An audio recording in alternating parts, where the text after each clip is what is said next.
Soyez les bienvenus si vous nous rejoignez sur BFM TV. Vous regardez Affaires suivantes, le magazine qui décrypte chaque semaine l'actualité police-justice. Dans un instant, l'histoire de la semaine. Dominique Rizet vous racontera comment la rentrée scolaire lundi à Poissy dans les Yvelines a été quelque peu perturbée. Vous verrez que s'improviser professeur n'est pas vraiment si simple. Tous les détails, ce sera juste après le dossier de la semaine.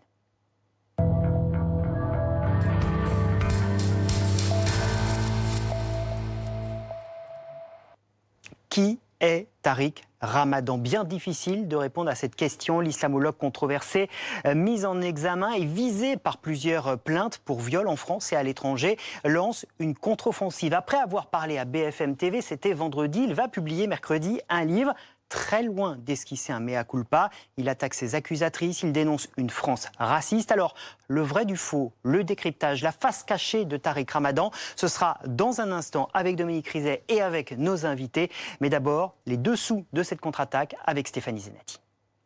Tariq Ramadan, bonjour. C'est à sa demande que Tariq Ramadan s'est retrouvé sur le plateau de Jean-Jacques Bourdin pour se défendre, dit-il, et livrer sa version des faits après 2 mises en examen pour viol. C'est vous la victime, Tariq Ramadan? Monsieur, je suis victime d'une injustice, oui.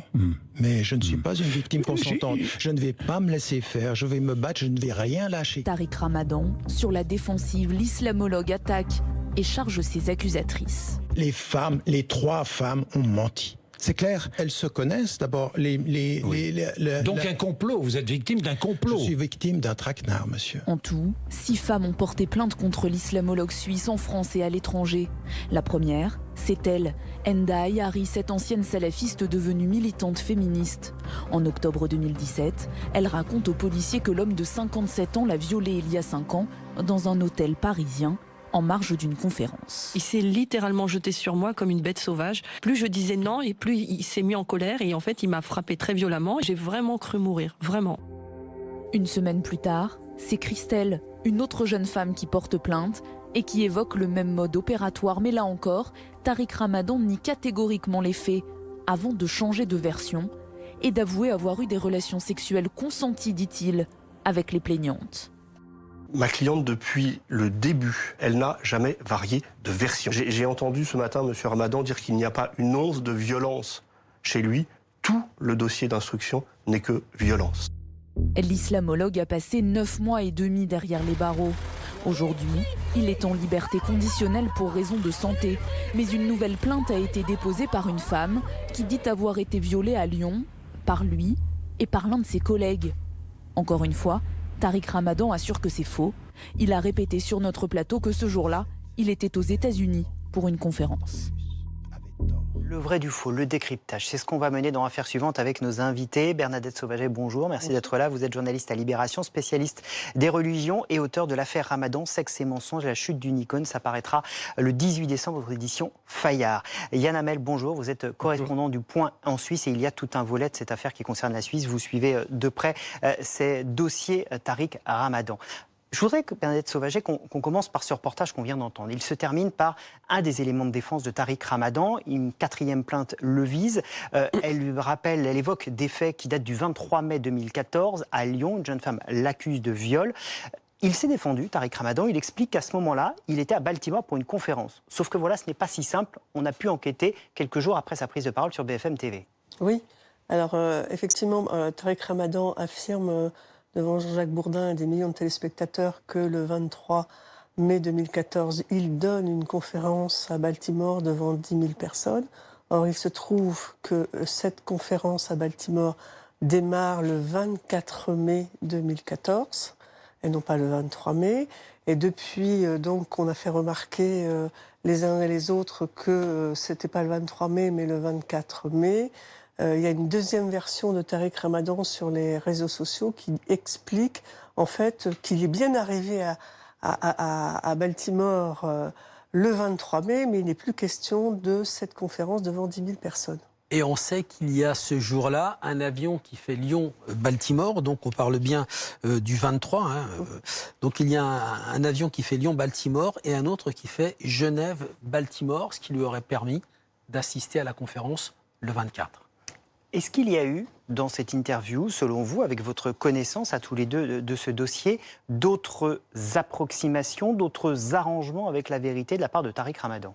Alors, le deuxième point polémique depuis cette interview avec Jean-Jacques Bourdin, c'est les accusations très violentes qu'il porte contre la plaignante suisse, qu'il accuse avec Christelle d'avoir fomenté le traquenard quelques jours avant la rencontre entre Christelle et Tariq Ramadan à l'hôtel Hilton le 9 octobre 2009. Les avocats en Suisse de Brigitte, c'est un prénom d'emprunt, ont formellement démenti. Il dit c'est faux, archi faux. Il parle aussi chez Jean-Jacques Bourdin d'un paparazzi oui. qui aurait été convoqué pour faire des photos ce jour-là. Et en fait, ce paparazzi Alors effectivement, il parle de traquenard, mais visiblement, il n'y a pas eu de traquenard, puisque ce que dénonce Christelle, c'est des violences sexuelles, c'est un viol. Lui dit que c'est une relation consentie, mais en tous les cas, il n'y a pas eu de traces de paparazzi. Alors on a beaucoup parlé sur cette antenne, évidemment, de cette interview, on l'a décortiquée, on continue à le faire. Je voudrais aussi qu'on prenne un peu de recul. Yann Hamel, quel Tariq Ramadan avez-vous vu face à Jean-Jacques Bourdin ? J'ai vu un Tariq Ramadan un tout petit peu plus vieilli. Et effectivement, il a les cheveux gris maintenant, mais toujours aussi pugnace. Et c'est toujours le même. C'est-à-dire, je suis innocent, je suis la seule victime de cette affaire, et tous les autres sont des menteurs. Et dans son livre, il répète en fait en 283 pages. Alors, ce livre, on le précise, Devoir de vérité de Tariq Ramadan, qui sortira mercredi. Comme vous le dites, il n'y a pas de mea culpa dans ce livre. Ah, absolument aucun. Tout le monde sait qu'il est innocent, qu'il est victime, il ne faut pas dire d'un complot puisqu'il dit un traquenard, et que d'ailleurs les juges le savent, mais ce sont des mauvais, ce sont des malhonnêtes, et ils l'ont gardé en prison alors qu'ils savent pertinemment qu'il est innocent. Et il raconte ça dans 283 pages, voilà. Alors pourquoi il est en prison ? Tout simplement parce qu'il voulait obtenir la nationalité française, et tous les politiques, les journalistes, enfin le pouvoir a peur de lui. Voilà, parce qu'il représente les musulmans. Et donc, on a organisé un traquenard pour le faire arrêter. Voilà, c'est ça le livre. Enfin, c'est aberrant. Il représente les musulmans, c'est ce qu'il dit dans ce livre. Il a eu un statut d'icône. C'est d'ailleurs le mot que vous employez dans le titre de votre ouvrage. Aujourd'hui, est-ce qu'on en est encore là quand on parle de Tariq Ramadan ? Quelles traces ont laissé toutes ces mises en examen, ces enquêtes qui sont en cours, même s'il n'y a pas encore de jugement ? Alors, sa garde historique, sa garde rapprochée historique a rompu avec lui. Les éditions Tawhid, qui était sa première maison d'édition, sont même allées jusqu'à retirer les ouvrages de Tariq Ramadan de leur librairie et de leur catalogue. Ceux qui ont fait Tariq Ramadan pendant 25 ans l'ont effectivement lâché, contrairement à ce que disent ses supporters sur les réseaux sociaux.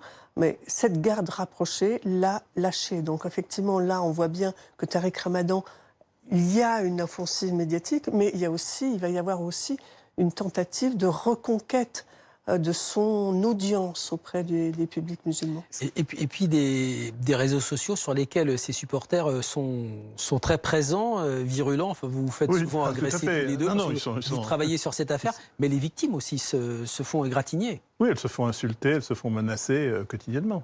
Ce qui est assez aberrant. Je veux dire, on peut retrouver quand même ces trolls, puisqu'il y en a en permanence. Alors que Ramadan, dans son livre, dit « Je suis contre la violence, je n'ai jamais agressé personne, au contraire, je suis un homme de paix. » Dominique, ce qui peut paraître surprenant, c'est qu'il est donc mis en examen pour 2 viols. Il y a plusieurs plaintes contre lui en France et à l'étranger. Il a le droit de s'exprimer dans les médias, il a le droit de publier un livre, de parler sur l'affaire. Ça, c'est surprenant, en effet, parce que quand la cour d'appel le remet en liberté, après 9-10 mois de prison, sa liberté est assortie de ce qui s'appelle un contrôle judiciaire, on dit un CJ. Voilà. Donc son contrôle judiciaire, c'est il doit se présenter une fois par semaine dans un service de police ou de gendarmerie, il doit venir signer un registre. Il a dû verser une caution de 300 000 €. On lui a confisqué l'un de ses passeports, son passeport suisse, et on aurait pu lui interdire de s'exprimer, ce qui se fait régulièrement. Ça a été le cas pour Muriel Boll dans l'affaire Grégory. Elle était remise en liberté, on lui a interdit de parler. D'autres ont parlé, Jean-Marc Roulian, Action Directe, il était remis en détention tout de suite parce qu'il avait un contrôle judiciaire qui lui interdisait de s'exprimer. On aurait pu le faire, la cour d'appel aurait pu le faire pour Tariq Ramadan, elle ne l'a pas fait. Est-ce qu'il y a une raison à cela ? Est-ce que c'est un oubli ? C'est assez peu probable. Est-ce qu'on lui laisse l'opportunité, la possibilité, après 10 mois de prison, dans un dossier qui est en cours, et une affaire qui va être difficile à juger en correctionnel, est-ce qu'on se dit, voilà, on peut le laisser parler parce que c'est utile pour sa défense? En tout cas, les parties civiles ne peuvent pas faire appel pour lui faire, dans son contrôle judiciaire, imposer une interdiction de s'exprimer aux médias. Les seuls qui peuvent le faire, ce sont des magistrats, c'est-à-dire le parquet ou un juge d'instruction ou juge des libertés qui dirait, voilà, on a sorti maintenant son contrôle judiciaire d'une interdiction de s'exprimer. Je vous rappelle, vous l'avez dit Philippe, son livre sort mercredi, ça veut dire qu'il peut faire toutes les télés, toutes les radios, tous les médias, tous les journaux. Et il profite de cet espace qui lui est offert. Dans ce livre, Yann Hamel, vous l'avez lu avec attention, il y a aussi sa vision de la société française. Il parle d'une vision d'une société raciste. Voilà, il l'a décrit avec ses mots, avec une vision très particulière. Je voudrais que vous nous l'expliquiez. Oui, c'est-à-dire que lui, il explique qu'il est le représentant des musulmans et que les musulmans sont opprimés. La société française, en fait, est islamophobe. Elle s'est jamais départie de son passé colonial. Et lui est l'homme qui gêne. Voilà, c'est pour ça. Voilà, c'est ce qu'il raconte. Et encore une fois, il l'avait déjà dit dans l'émission, il répète que c'est la nouvelle affaire Dreyfus, en fait. Et là, il va encore plus loin. Il dit c'est même pas une affaire française, c'est une affaire européenne, c'est une affaire occidentale. Et là, il évoque Gandhi, il évoque Malcolm X, il évoque Mandela, en disant comme moi, ils ont été en prison, on a essayé de les humilier, mais en gros, bon, il sous-entend qu'il va repartir, quoi. Bernadette Sauvaget, on l'a entendu dans le reportage, et vous l'évoquiez à l'instant, cette comparaison au capitaine Dreyfus, elle laisse un peu sans voix. Oui, mais c'est pas très étonnant, en fait, hein. Ses supporters, quand il était en détention provisoire, ont lancé ce thème, hein, de la comparaison entre l'affaire Ramadan et l'affaire Dreyfus. Pourquoi? Qu'est-ce qu'il y a derrière? Je crois que Tariq Ramadan est un grand rhétoricien. Il a, au fur et à mesure de sa carrière, suscité les polémiques. Il sait que cette comparaison fera polémique et qu'il a toujours réussi en fait à capitaliser sur ces polémiques et sur ces clivages.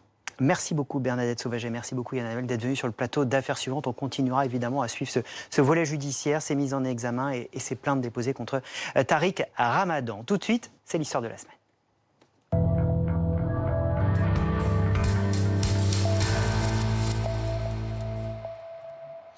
Et l'histoire de la semaine va nous emmener à Poissy, dans les Yvelines, pas très loin de Paris, où lundi, Dominique, c'était, comme partout en France, la rentrée des classes. Oui Philippe, c'était la rentrée des classes au lycée Le Corbusier, hein. La rentrée scolaire échelonnée dans la matinée, donc 450 élèves sont contrôlés et entrent au compte-gouttes dans l'établissement. Même chose pour les agents de service et pour les professeurs. Et parmi ces professeurs, il y a des professeurs remplaçants, ce qu'on appelle les professeurs volants, qui sont nommés au dernier moment, parfois même la veille, hein, pour aller remplacer parce qu'il y a un enseignant manquant. C'est ainsi que se présente une femme de 47 ans à l'entrée du lycée et elle dit voilà, je suis remplaçante. On l'invite donc à se rendre dans la salle des professeurs. Elle arrive, elle salue ses collègues professeurs, consulte le listing des profs qui est sur un mur et elle dit voilà, cette professeure de français ne viendra pas, je suis sa remplaçante. On l'emmène chez le directeur, elle se présente et le directeur, quand même surpris, le proviseur du lycée lui dit écoutez, je suis surpris, il y a 2 autres lycées à Poissy. Est-ce que vous êtes sûr de vous être présenté dans le bon lycée? Mais en attendant, je vous invite à rejoindre la salle des professeurs. Vous pouvez disposer de la cantine. Moi, je vais vérifier de mon côté. Donc, chose faite, cette femme se présente donc à la cantine avec ses collègues professeurs. On parle de la réforme scolaire, on parle des vacances qui se sont bien ou moins bien passées. Et puis, en début d'après-midi, tout le monde rejoint donc les couloirs dans lesquels attendent les enfants, les élèves qui vont entrer. Et là, il y a un prof qui entend cette femme parler, qui dit « elle a quand même un drôle de langage » et qui remarque des écarts de langage, qui dit « c'est pas possible, un prof ne peut pas s'exprimer comme ça ». Et cet enseignant va signaler ce qu'il a observé au proviseur. Et là, le proviseur réalise qu'il s'est fait avoir, que cette femme n'est pas un vrai professeur. Il vient la chercher, la raccompagne à l'entrée de l'établissement. La police municipale a été prévenue.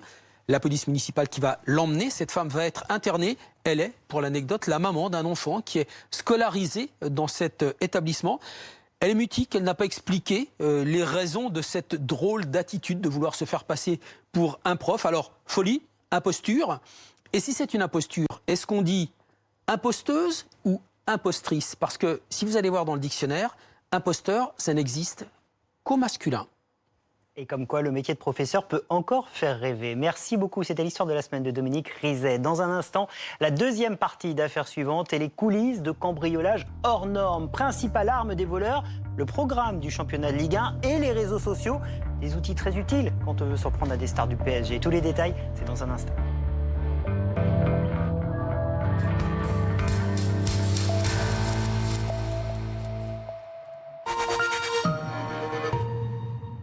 Warhammer 40 000 Conquest, la collection officielle. Semaine après semaine, réalisez de magnifiques figurines et construisez votre propre armée Warhammer 40 000. Grâce aux pinceaux, peintures et instructions détaillées, découvrez l'histoire du 41e millénaire et menez vos troupes au combat. Warhammer 40 000 Conquest, le numéro 1. Vos premières figurines Citadel, 1,99 € seulement. Il y a des jours comme ça où on a envie d'accomplir de grandes choses. Alors on prend un peu de hauteur, on s'entoure de gens sympas. Coucou. Et voilà. On est prêt pour bien commencer la journée. Bon, maintenant, faut juste trouver une place. Innocent, le bon côté des choses. Et voici les nouveaux Innocent Plus. Le petit plus pour votre journée. Oh, oh, oh.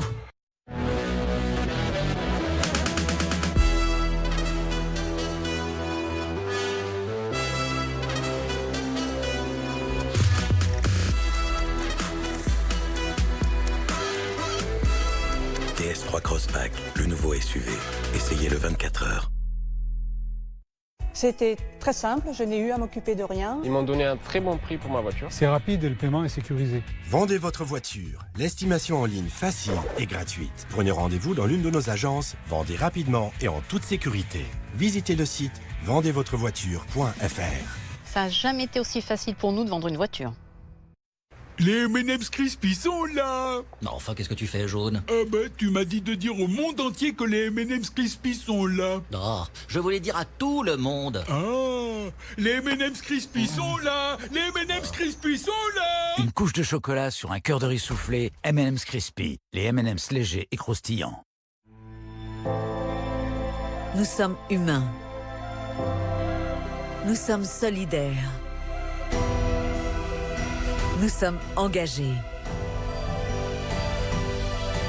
Nous sommes fiers. Nous sommes la France. Nous sommes une famille. Nous sommes la France Mutualiste. Conseil, assurance et épargne. Découvrez nos offres sur lafrancemutualiste.fr. Le chauffage au gaz par Butagaz, c'est 100% compensé carbone, sans surcoût. On fait un geste pour la planète, c'est chouette. Chouette. Rendez-vous au 34 55 ou sur butagaz.fr. Smile without a reason why.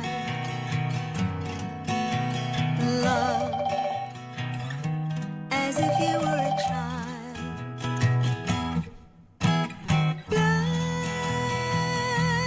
Nouvelle Renault Clio, profitez de l'instant. Nouvelle Renault Clio, découvrez-la sur Renault.fr. Le spot commence avec un papa et son bébé sur un Elop 520. Petite bosse qui passe nickel, gros ralenti sur le vélo. Il se retourne, ça va mon copilote? Et là le bébé il sourit et il y a une cycliste qui fait oh. Trop mignon. C'est ce que je disais, voilà merci, trop mignon. Bien sûr. Chez Decathlon, c'est la passion qui parle. Allez beaucoup plus loin au volant du nouveau Mitsubishi Outlander hybride rechargeable. Avec 4 roues motrices et 3 moteurs dont 2 électriques, il allie incroyablement les performances d'un vrai SUV aux avantages d'un véhicule électrique. Nouveau Mitsubishi Outlander hybride rechargeable. Électrique et tellement plus. À partir de 399 € par mois, entretien inclus. C'est bon de lever le pied après une journée au pas de course.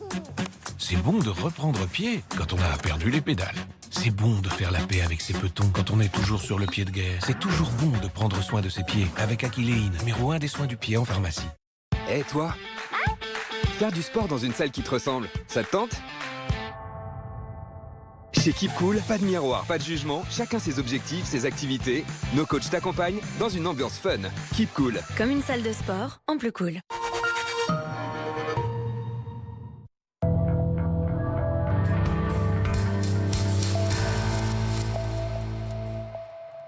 Soyez les bienvenus si vous nous rejoignez sur BFM TV. Vous regardez Affaires suivantes, le magazine qui décrypte chaque semaine l'actualité police-justice. Et dans un instant, cette question, qui est vraiment Joël Le Squarnec? Ce chirurgien de 66 ans est aujourd'hui au cœur d'une vaste affaire de pédophilie. Peut-être le plus grand scandale qu'ait connu la France en la matière.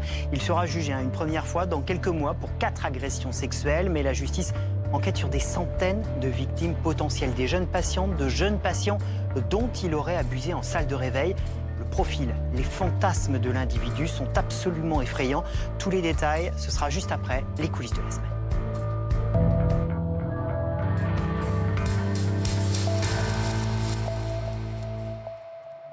À les coulisses de drôles de cambriolages. Des cambriolages de personnes que l'on peut considérer clairement comme des stars du foot, du PSG. Si vous suivez le championnat de Ligue 1 et Paris, forcément vous les connaissez, Thiago Silva, Eric Maxime Choupo-Moting, tous les deux, Dominique, ils ont connu quelques désagréments, c'est le moins qu'on puisse dire. Oui, des désagréments puisqu'ils ont été les victimes de cambrioleurs. Donc pas n'importe quel cambrioleur, pour des victimes bien particulières, des stars du football, vous l'avez dit Philippe, donc Thiago Silva, cambriolé le 22 décembre 2018, au moment où il est en train de disputer un match de football contre Nantes. Et pourquoi ? Bien parce que ces cambrioleurs, eh bien, ils suivaient le planning des matchs de Ligue 1 de la même façon. Eric Choupo-Moting, cambriolé le 28 novembre 2018 alors qu'il jouait contre Liverpool. Bien sûr, alors qu'ils étaient sur le terrain, ils ne pouvaient pas être en même temps chez eux. Ça, les cambrioleurs l'ont observé, mais pas seulement, parce que ces cambrioleurs regardaient autre chose qui concerne la vie des footballeurs. Ils suivaient tous les réseaux sociaux, toutes leurs stories sur les réseaux sociaux, sur Twitter, sur Facebook, sur Instagram, parce que, bien sûr, ces footballeurs, ces stars, racontent un peu leur vie, ils en racontent peut-être un peu trop sur ce qu'ils possèdent, sur ce qu'ils font, sur leurs déplacements. Et ça, eh bien, ça permettait aux cambrioleurs de les filer, de les suivre, de savoir exactement où ils étaient, ou plutôt où ils n'étaient pas, chez eux, et de savoir ce qu'on pourrait dérober, ce qu'il était possible de trouver dans leur domicile. Et on va essayer d'aller un peu plus loin avec notre invité Saber Defar, journaliste RMC Sport, et avec Dominique évidemment. Bonjour Saber. Évidemment, c'est des proies de choix, 2 stars vedettes qui montrent leur luxe, clairement.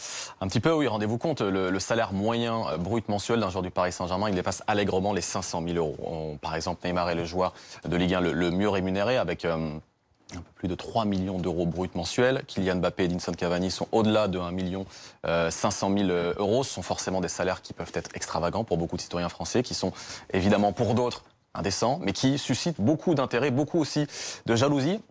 Mais forcément, bien forcément, l'intérêt de cambrioleurs, on a pu le voir à travers Thiago Silva, mais aussi Eric Maxime Choupo-Moting. Il y a aussi d'autres joueurs du Paris Saint-Germain qui ont été cambriolés, d'autres qui ont évité un cambriolage à très peu de choses près. Est-ce que ce sont tous des joueurs qui s'affichent beaucoup sur les réseaux sociaux ? Ce sont des joueurs, en tout cas, qui ont conscience qu'il ne faut pas trop s'afficher sur les réseaux sociaux. Et aujourd'hui, les dirigeants de club ont pris évidemment ce problème à bras-le-corps. Ils préviennent les joueurs, mais aussi les conseillers des joueurs. Mais certains proches oublient aussi cet aspect-là. Il y a des proches, par exemple, de joueurs qui n'hésitent pas à montrer les maisons, mais aussi les adresses où ils vont, différents lieux de vie, où ils ont l'habitude de sortir. Et cela, forcément, ce sont des informations qui sont extrêmement précieuses, importante pour des personnes qui sont malveillantes. Le PSG avait pris cette affaire au sérieux. Comment on avait géré cette histoire en interne ? Alors, ce qu'il faut savoir, c'est que d'abord, les joueurs du Paris Saint-Germain, pour la plupart d'entre eux, assuraient leur propre sécurité. S'ils pouvaient décider directement si ils avaient besoin d'un agent de sécurité au quotidien. Après ces différents problèmes survenus, notamment la saison dernière, le Paris Saint-Germain a dépêché un service de sécurité pour chacun des joueurs, avec notamment à plusieurs agents de sécurité au domicile même des joueurs lorsqu'ils sont notamment absents, lorsqu'ils sont par exemple en déplacement professionnel avec leur club du Paris Saint-Germain. Saber, est-ce que certains d'entre eux ont changé de vie depuis ces cambriolages ? Ils font beaucoup plus attention, forcément, notamment un joueur du Paris Saint-Germain qui me racontait il y a encore quelques semaines de cela. Il a été victime de 2 cambriolages à Paris et sa femme, notamment sa famille, a été traumatisée par cela, on peut l'entendre forcément. Résultat, ils ont décidé de ne plus vivre dans un appartement à Paris, mais de retourner à l'hôtel, un hôtel dans le sud-ouest de Paris, pour assurer un minimum de sécurité, mais aussi de tranquillité pour la famille du joueur. Dominique, on a envie d'en savoir un peu plus évidemment sur ce groupe. On le disait, 7 personnes, 6 hommes, 1 femme. D'abord, peut-être la géographie des lieux. Si on reprend Thiago Silva et Choupo-Moting, ils habitaient, on ne va pas rentrer dans les détails évidemment pour leur éviter d'autres ennuis, dans le quartier du 16e, 17e arrondissement. L'un dans un îlot ultra sécurisé du 16e, l'autre dans le 17e arrondissement, non loin du parc Monceau. C'est quand même des endroits très sécurisés. Ça veut dire qu'on est face à des cambrioleurs très organisés. On est face à des cambrioleurs très organisés, à des cambrioleurs plutôt jeunes, un peu l'âge des footballeurs, à des gens qui sont plutôt alertes, qui sont intelligents, donc qui surveillent les réseaux sociaux, qui ont une vraie stratégie, qui sont physiques. Beaucoup d'entre eux sont passés par les toits, sont montés sur les toits, ont escaladé, sont descendus, ont fait un véritable périple d'alpinistes, très organisé donc. Ils sont originaires de la région parisienne et dans leur planque, à Aubervilliers, on a retrouvé beaucoup d'objets volés. L'un d'eux est même allé jusqu'à Metz pour suivre pendant plusieurs jours Kevin Ndoram du FC Metz. Qui vient d'arriver en plus à Metz. Qui vient en plus d'arriver à Metz, qui vient de signer à Metz, donc forcément c'est pas une bonne nouvelle. C'est pas un cadeau de bienvenue. Effectivement. C'est pas un cadeau de bienvenue. Donc il a été suivi pendant plusieurs jours. Ces gens, vous savez, sont, j'ai envie de dire, comme des policiers de la BRI, quoi. Ils suivent leurs victimes, ils les surveillent. Quand je parle des policiers de la BRI, ils suivent des cambrioleurs ou des braqueurs qu'ils vont aller chercher. Donc, ils les ont repérés, ils les ont suivis, ils ont fait un véritable boulot de filature. C'est ce qui s'est passé à Metz. Donc, voilà, du renseignement, beaucoup de renseignements en amont. Et puis, au moment où on est sûr de pouvoir agir, voilà, on y va. Donc, c'est comme ça qu'agit ce gang qui a été mis hors d'état de nuire par la police. Et on espère que ça mettra fin au cambriolage. En tout cas, c'est tout ce qu'on souhaite aux joueurs du PSG. Merci beaucoup, Saber Defarge, d'être venu sur le plateau d'Affaires suivantes. Tout de suite, les invités de la semaine.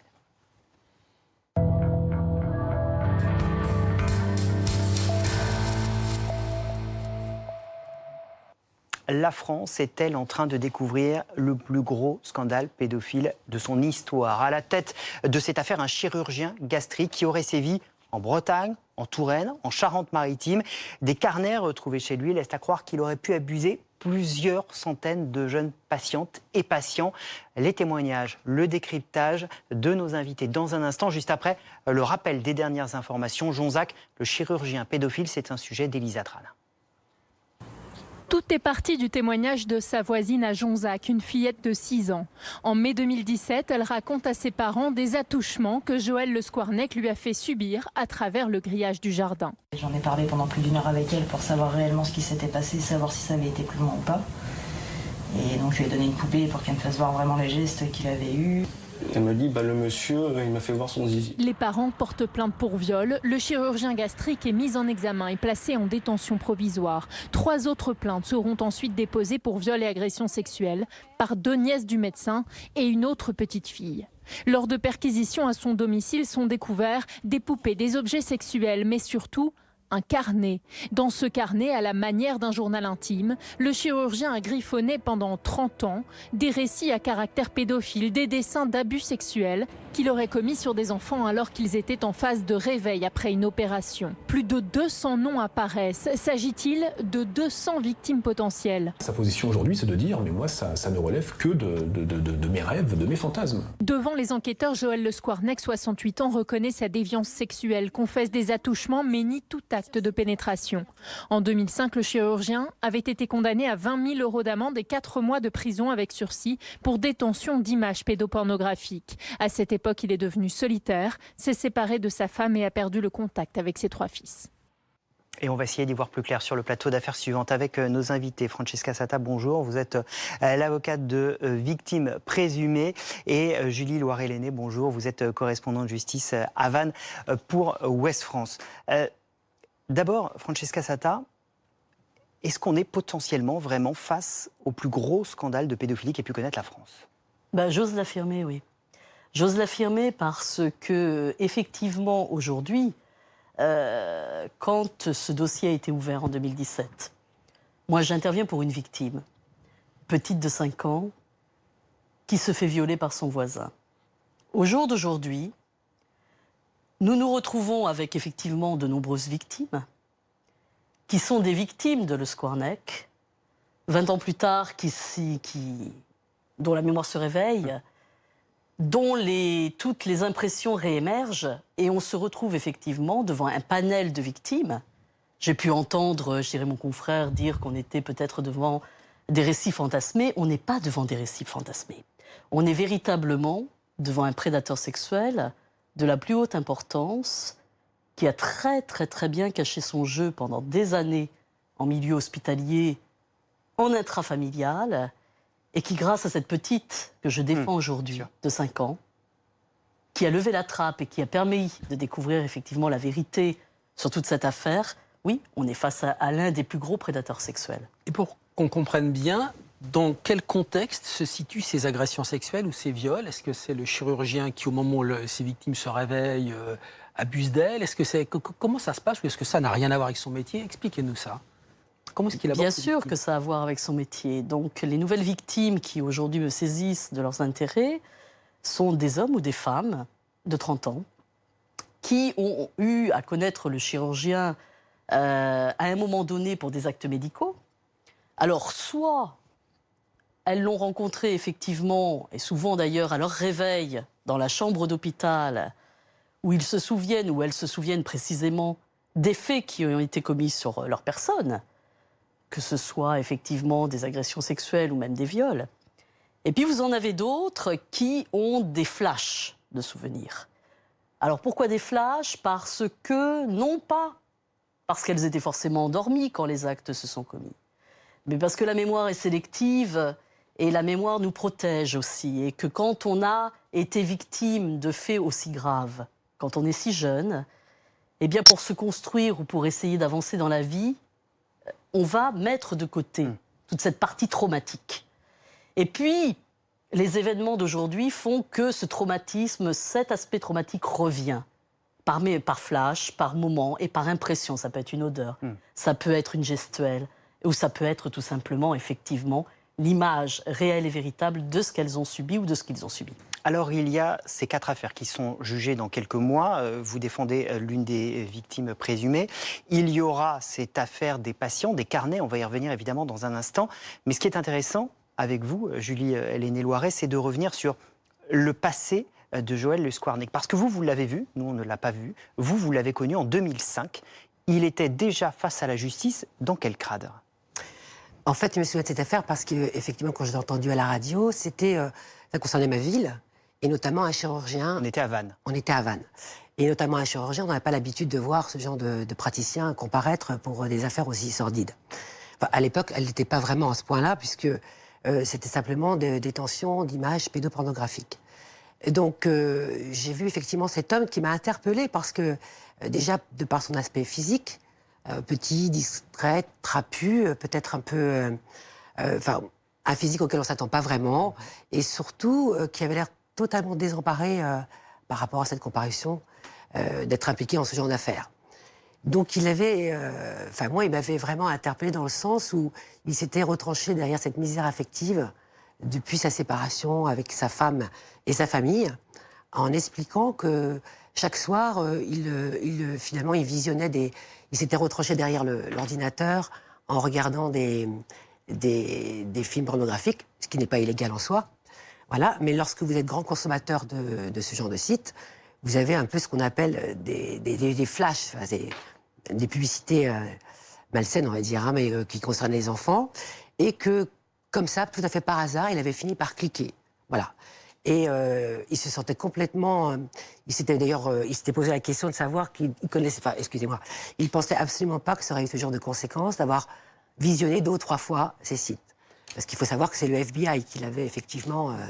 qui avait, par rapport à cette liste d'internautes dans le monde qui sont répertoriés, ce listing, il avait été donc détecté pour avoir acheté, pour s'être connecté à ces sites illégaux aux États-Unis. Est-ce que vous vous souvenez s'il avait été obligé de suivre des soins?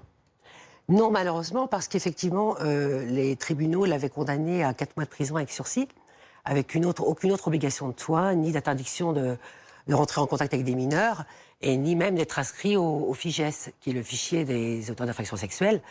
À l'époque, c'était le début du FIGES, donc c'était un peu... Voilà. Donc il n'avait pas d'autre obligation. On était en 2005, il y avait d'autres personnes dans le box, et c'était là aussi, alors est-ce qu'on pouvait parler de réseau à ce moment-là, ou juste des gens qui échangeaient sur les réseaux sociaux ce type de photos, mais il y avait aussi d'autres gens du monde médical? Il y avait un autre chirurgien dentiste, effectivement, qui était compromis, et un troisième personnage qui devait être cadre, je crois. Donc ces 3 personnes avaient été détectées d'abord par le FBI, et ensuite les investigations françaises avaient permis de se rendre compte qu'ils étaient des auteurs d'achat. Avec nous, Pierre Lamotte, bonjour. Merci d'être l'invité et également d'Affaires suivantes ce dimanche. Je rappelle que vous êtes expert psychiatre auprès de la Cour de cassation, ancien médecin-chef du service médico-psychologique régional de la prison de Lyon. On vient d'évoquer, et c'est très intéressant, ce passé de ce chirurgien de Jonzac, 2005, condamné faiblement pour la consultation d'images pornographiques et pédopornographiques.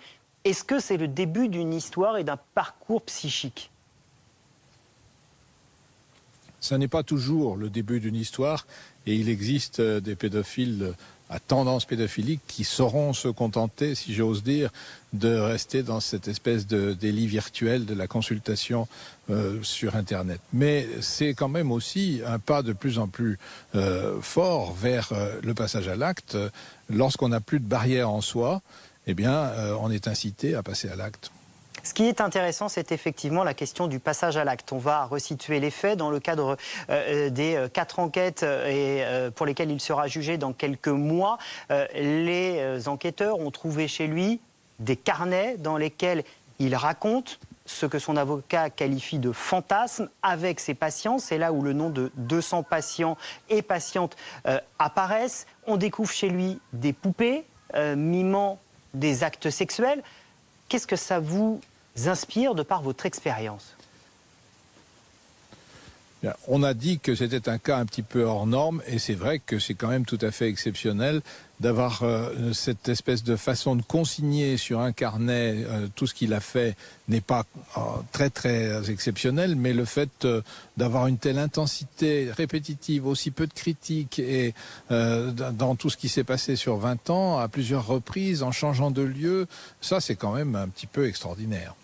Mais je pense qu'il a joui d'une impunité à cause de son personnage social, à cause de l'autorité médicale, qui est d'ailleurs, c'est lamentable de penser qu'il a pu profiter de l'époque anesthésique ou de l'autorité, de l'emprise qu'il pouvait avoir. Et il a même joui de cette emprise, puisque je crois que dans certains de ses carnets, il fait question du plaisir de cette emprise, indépendamment du plaisir de la jouissance sexuelle.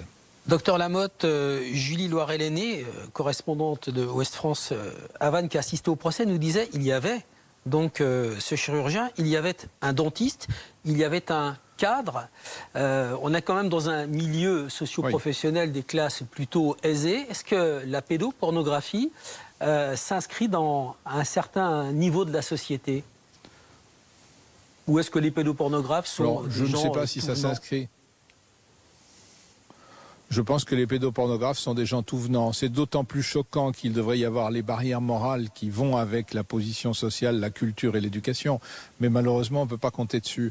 En revanche, cette espèce de syndrome de domination d'une personne qui est déjà habituée à avoir quasiment une espèce de toute-puissance par le savoir médical peut être enclin à en abuser encore plus par rapport à une pulsion pédophilique contre laquelle elle se voulait luttant, soi-disant, jusqu'ici. Vous restez avec nous, Pierre Lamotte. Julie Loiret-Lenné, je voudrais vous faire réagir. On parle de domination sexuelle et de jeu, en tout cas, dans lequel il s'imagine. Vous, le personnage que vous avez vu, que vous nous décrivez, c'était pas quelqu'un de dominant. Ah, pas du tout. Au contraire, on aurait presque envie de le protéger. Je dois admettre sincèrement qu'il m'a presque touchée ce jour-là. C'est pour ça que je me souvenais de lui, parce que je me disais ça va être compliqué pour les magistrats de statuer, parce qu'il se retranchait vers cette misère affective qu'il vivait au quotidien. Et qu'il était seul chez lui tous les soirs et qu'il avait beaucoup de mal à vivre ça. Et donc, non, honnêtement, mais finalement, c'est un véritable manipulateur, quoi, tout simplement. Voilà. Pierre Lamotte, c'est intéressant, ce décalage entre l'homme qui apparaît en 2005, qui fait presque pitié, et l'homme qui avait ses carnets, ses fantasmes, et aujourd'hui sous le coup d'un procès pour 4 viols. Non, je n'ai pas parlé de domination sadique, Je pense à des dominations d'emprise, à la limite, entre un grand frère et un petit frère. C'est en général très lié à une grande immaturité, une insuffisance narcissique. On l'a désigné dans une des expertises comme pervers narcissique. Je crois que c'est un fonctionnement où l'autre est vraiment utilisé et manipulé, comme on vient de le dire. Mais la question est de savoir comment est-ce que, dans sa présentation plaintive, comme si ça se passait à l'extérieur de lui, comme si c'était à la limite une maladie contre laquelle il ne pourrait rien. Il n'a pas encore prononcé, je crois, le mot de maladie, mais le mot quand même de soumission à ses pulsions. Eh bien, je crois que ça, c'est aussi quelque chose de récupération perverse, parce que beaucoup de pédophiles nous le disent, ça se passe sans moi, je veux bien être traité, mais expliquez-moi ce qui se passe en moi, ou traiter le monstre à l'intérieur de moi, mais moi, je ne suis pas comme ça. Pierre Lamotte, on ne va pas juger cet homme, c'est la justice qui le fera évidemment, mais son avocat dit que c'était des fantasmes, c'était des mots qu'il couchait. Ça peut être des mots sans jamais de passage à l'acte ? Je n'y crois pas beaucoup. Je pense qu'il y a d'abord des éléments stylistiques qui donnent à penser, quand il s'agit de fantasmes, qu'il s'agit de fantasmes. Et puis, il n'y a pas de... il y a quand même une séparation nette. S'il y a fantasme, il y a fantasme, mais il n'y a pas de passage à l'acte. Quand il y a passage à l'acte, en général, on peut se poser la question, justement, si tous les fantasmes n'ont pas été agis. Est-ce qu'on peut guérir de la pédophilie ? On peut vivre avec une pulsion sans lui laisser libre cours. On peut arriver à être de nouveau dans la modestie et retrouver l'estime de soi en se contenant et en sachant que c'est en soi qu'on doit mettre les barrières et qu'on n'a pas à attendre que les barrières soient mises de l'extérieur ou que ce soit les victimes qui se protègent. Alors, si on est dans cette situation-là, on peut dire qu'on cesse d'être un pédophile actif. Les cas de, entre guillemets, guérison, il faudrait déjà que ce soit une maladie. Or, ça n'est pas une maladie, c'est une orientation pulsionnelle particulière. Les gens qui ont compris ce qui s'était passé, en général, c'est pas au 200e passage à l'acte. Merci beaucoup Pierre Lamotte d'avoir été l'invité d'Affaires suivantes et merci à Thomas Couder qui a permis ce duplex avec vous. Francesca Satta, que savez-vous aujourd'hui, vous, de ces carnets, de ce qu'ils contiennent exactement, parce qu'on les appelle les carnets de l'horreur et on est dans le juste? On est dans le juste, on est effectivement dans l'horreur. Avant de venir sur votre plateau, je relisais des écrits de Le Squarneck. C'est prégnant.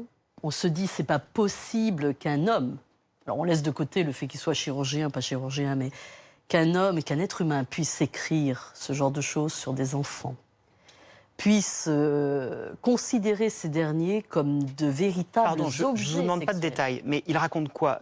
Ces fantasmes qu'il voudrait leur faire? Mais pour moi, c'est, en tout cas, quand j'écoute les victimes qui se présentent à moi, qui sont compilées dans ce carnet. Je ne parle pas de fantasmes à ce moment-là. Je n'entends pas des fantasmes. J'entends véritablement des vécus de personnes. Et quand je regarde les écrits de Le Squarneck et que je vois effectivement que ce que me racontent ces personnes est exactement retranscrit de la même façon, sans que je n'ai eu à lire ces passages-là aux personnes qui sont venues me rencontrer, qui se sont livrées à moi sur ce qu'elles ont subi ou ce qu'ils ont subi, c'est exactement la même chose. Donc il n'y a pas de fantasme. On est devant une réalité qui est absolument horrible d'un homme qui, effectivement, traite des enfants comme des objets sexuels. Mais vous savez, Le Squarneck, c'est l'enfant traité comme un objet sexuel. C'est les poupées qu'il utilise comme exutoire sexuel au quotidien, que ce soit dans le cadre de son travail et qu'il cachait dans ses placards, que ce soit sous les lattes de son plancher dans sa maison. Et je vais aller plus loin aujourd'hui, c'est aussi Le Squarneck qui va utiliser ces animaux comme exutoire sexuel. Parce que c'est aussi ça la réalité, Le Squarneck. Et je crois qu'à un moment donné, il faut recentrer les débats effectivement sur une triste réalité qui est celle d'un homme qui est un réel prédateur. Et bon, j'écoutais effectivement M. Lamotte et je suis en tout point d'accord avec ce qu'il dit. Et on voit bien qu'on est à l'aube d'un dossier de l'horreur et d'un dossier qu'on suivra évidemment de près sur le plateau d'Affaires suivantes. Merci beaucoup Julie Lenné-Loiret d'être venue sur le plateau. Merci Maître Francesca Satta. Dominique, on se donne rendez-vous évidemment dimanche prochain pour un nouveau numéro d'Affaires suivantes. Bon dimanche sur BFM TV.